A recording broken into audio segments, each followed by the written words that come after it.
So I wheeled him around here to the corner here like this. I went bang, just knocked him down. The trial of a man accused of murdering gangland boss Carl Williams continues. Melbourne drug kingpin Tony Mokbel. So how long's it taken you to be a shot like that? Almost my life. Australia might be famous for its beaches and wildlife, but lurking in the shadows is a much darker side. A history of ruthless hitmen who ruled the streets. These aren't your average criminals. From Mr. Rent-a-Kill, Christopher Flannery, to gangland enforcer Carl Williams, Australia's underworld has seen killers so notorious they've become legends of fear. In this video, we'll uncover the stories of the country's deadliest assassins, their brutal methods, and the bloody power struggles that shook cities like Sydney and Melbourne. Hitman number 1, Christopher Dale Flannery, Mr. Rent-a-Kill.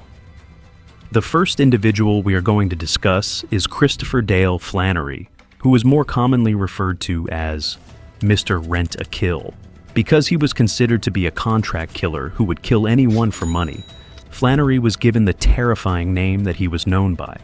Flannery spent the majority of her time working in the shadows of Sydney's crime scene during the 1970s and 1980s. She struck deals with some of the most powerful mobsters present during that time period. Flannery was notorious for her aggressive nature and her ability to get things done in a hurry. When it came to getting the task done, he did not hesitate to resort to extreme violence. His preferred methods were swift and severe, such as killings or gunshots that took place during the daytime hours.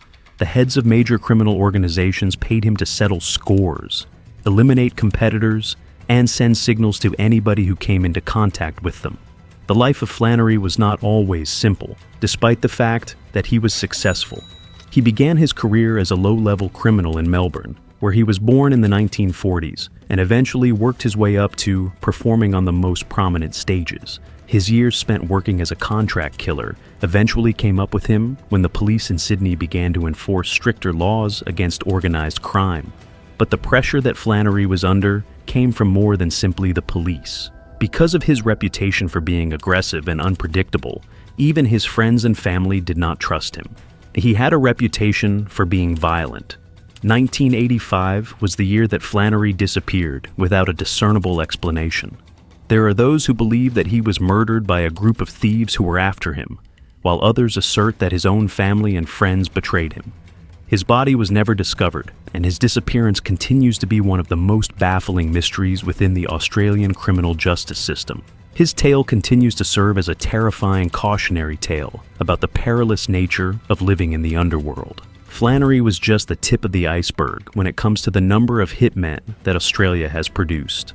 The following individual that we will discuss is yet another well-known personality who played a significant role in the brutal gangland conflicts that occurred in Melbourne.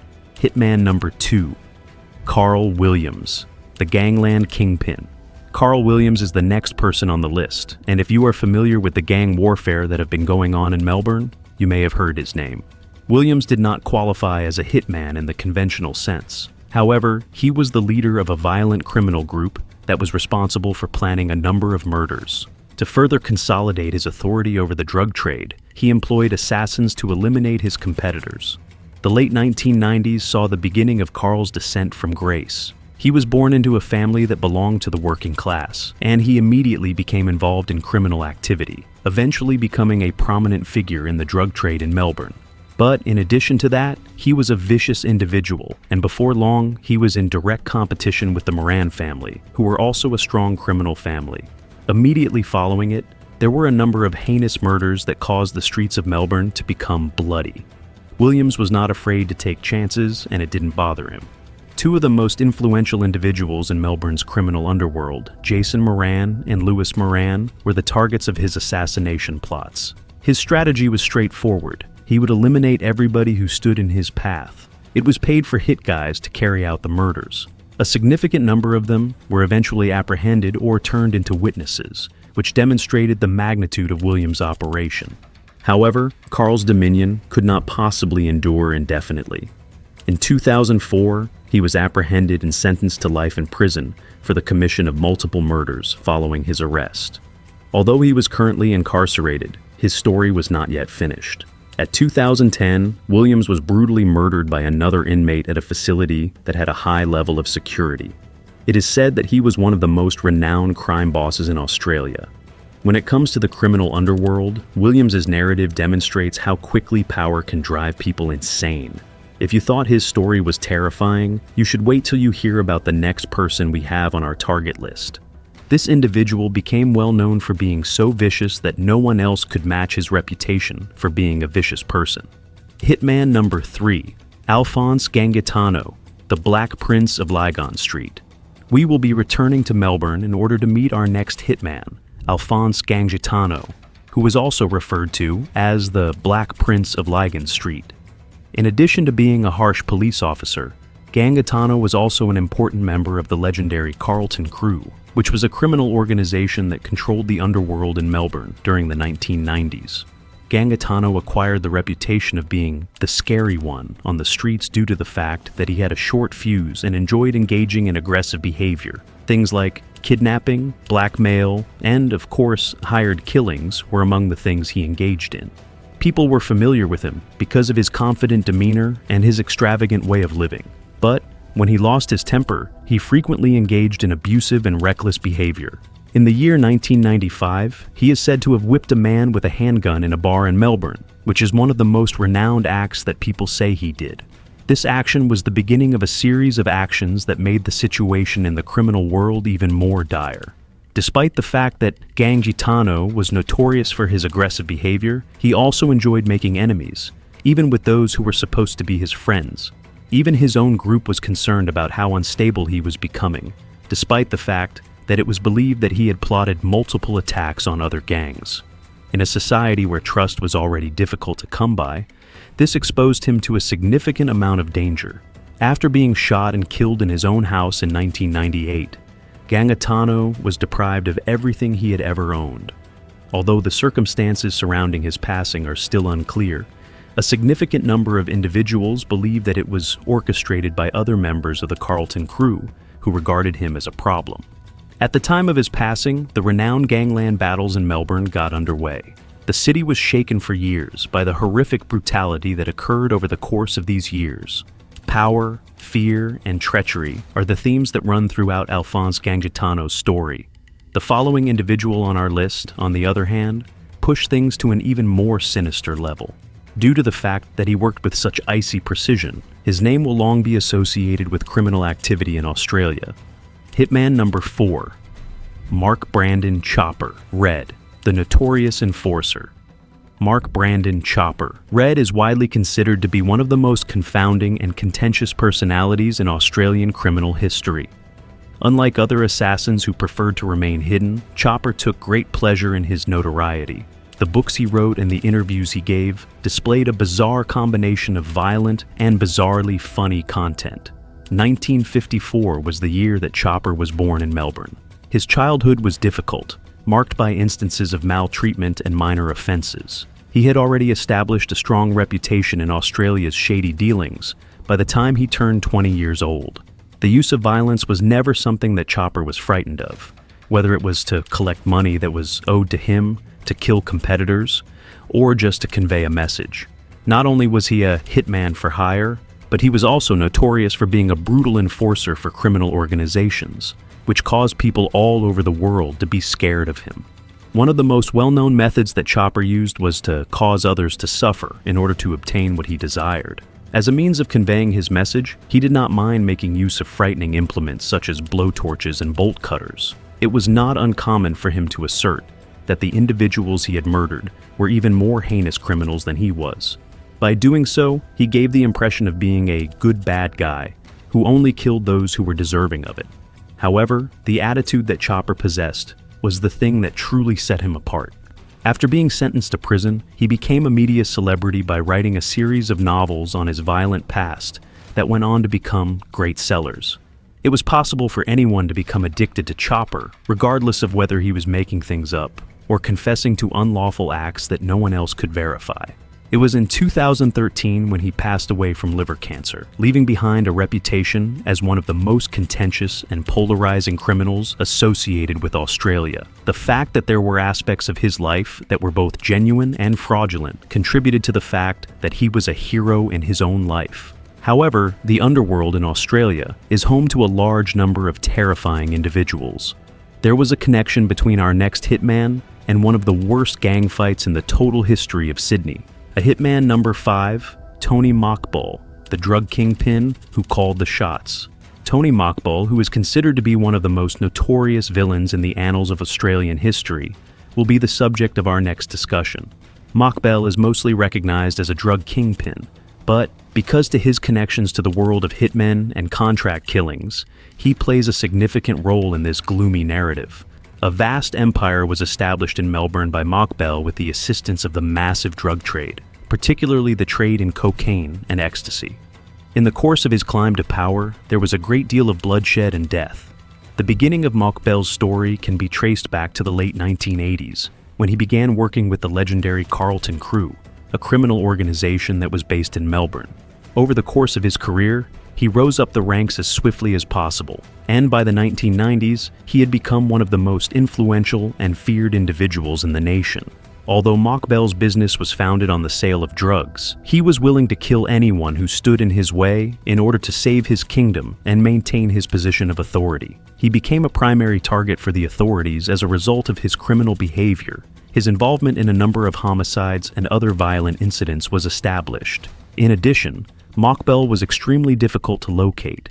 Despite the fact that he was accused of committing a number of crimes in 2006, including murder and the distribution of illegal drugs, he was able to evade capture by fleeing to Greece. He became even more famous as a result of his courageous escape and the time he spent on the run. He made advantage of his multitude of resources and contacts in order to stay one step ahead of the authorities and remain undetected for a number of years. The year 2007 was the year that Mokbel's luck finally ran out when he was apprehended and transported back to Australia. After a lengthy legal proceeding, he was found guilty of dealing drugs, murder, and other serious offenses, and he was sentenced to 30 years in prison for each of these offenses.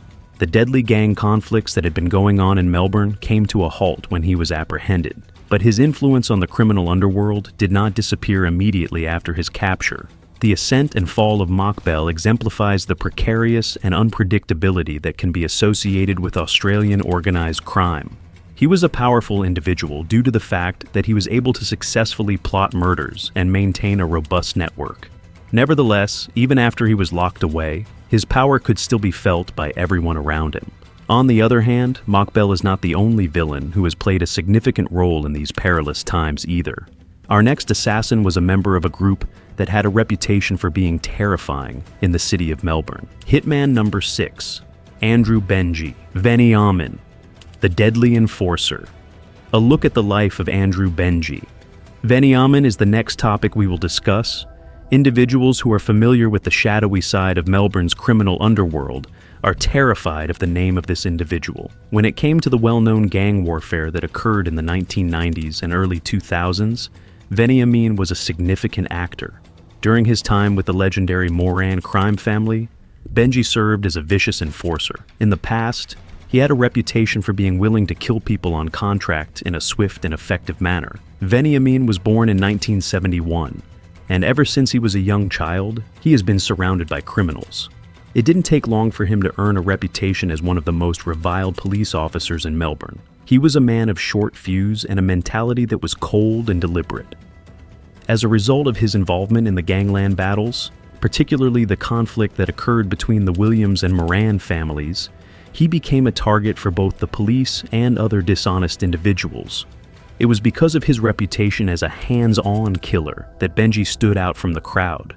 Veniamin, in contrast to other assassins who preferred to carry out their work in the shadows, was always there throughout the conflicts and frequently took the lives of his victims himself.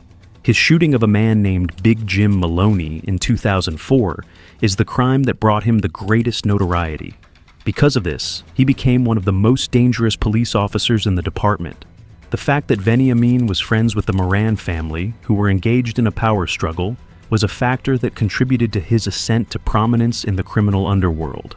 As things continued to deteriorate, Benji became the target of a series of violent retaliations, carrying out hits that frequently left law enforcement with no evidence to support their claims. In a situation that was already unstable, his actions made matters much worse, adding to the current state of turmoil that was occurring at the time. However, his rule did not last very long. During the year 2004, Veniamin was murdered with a firearm in front of a cafe in Melbourne. The homicide was quite similar to an execution. The city was taken aback when he passed away, and those who were responsible for his death, who were believed to be members of various criminal organizations, sent a loud and obvious message to those who were still operating in the criminal underworld. Even the most dreaded police officers could be defeated. The life that Benji led was filled with violence, and his death was much more terrible. It is clear from his account that the gangland world is fraught with peril. Fights between family members and hitmen that took place in the streets of Melbourne left a bloodied image of the city. Despite the fact that Veniamin had passed away, the fighting continued. In the following section, we will acquire additional information regarding a murderer from Melbourne's dark past, whose deeds were so heinous that they inspired an entirely new wave of bloodshed inside the criminal world of the city. Hitman number 7, Graham the Skull, Henry, the ruthless assassin. Finally, we have Graham the Skull's terrifying tale to tell. The name Henry, which was a hitman in Sydney's criminal underworld, became a moniker that became synonymous with dread and speed. In the annals of Australian history, Henry was among the most reviled of all the police officers. The reputation of being icy and violent was well known. Henry was given his moniker because others felt he was frightening and because he had a sinister appearance. The decade of the 1990s saw him working for a variety of criminal organizations, including the notorious Mac gang, which led to an increase in his involvement in Sydney's violent crime scene. As a hitman, he was precise and cruel, and he didn't mind killing people on contract for the proper amount. He wouldn't have done it otherwise. The way in which the Skull carried out its duties was basic, yet perilous. For rapid, clean kills that left no room for error, he frequently relied on firearms as his weapon of choice. It was because to the fact that he was known as a professional hitman that he was awarded some of the most significant jobs in the criminal underground in Australia. In spite of the fact that Henry was employed as a hitman, he was difficult to locate because he maintained a low image while performing his duties. In the course of his career, he became well known for the speed and ease with which he eliminated his targets and then vanished without a trace. Naturally, Henry's good fortune ran out in the end, as it frequently does in the world of organized crime. It wasn't until the early 2000s that he was apprehended by the authorities. The criminal life he had led was over. He was sentenced to life in prison for several crimes, including murdering people and committing other heinous acts. The exact number of persons that he was responsible for killing is unknown. Nevertheless, it is believed that he was responsible for at least 12 killings.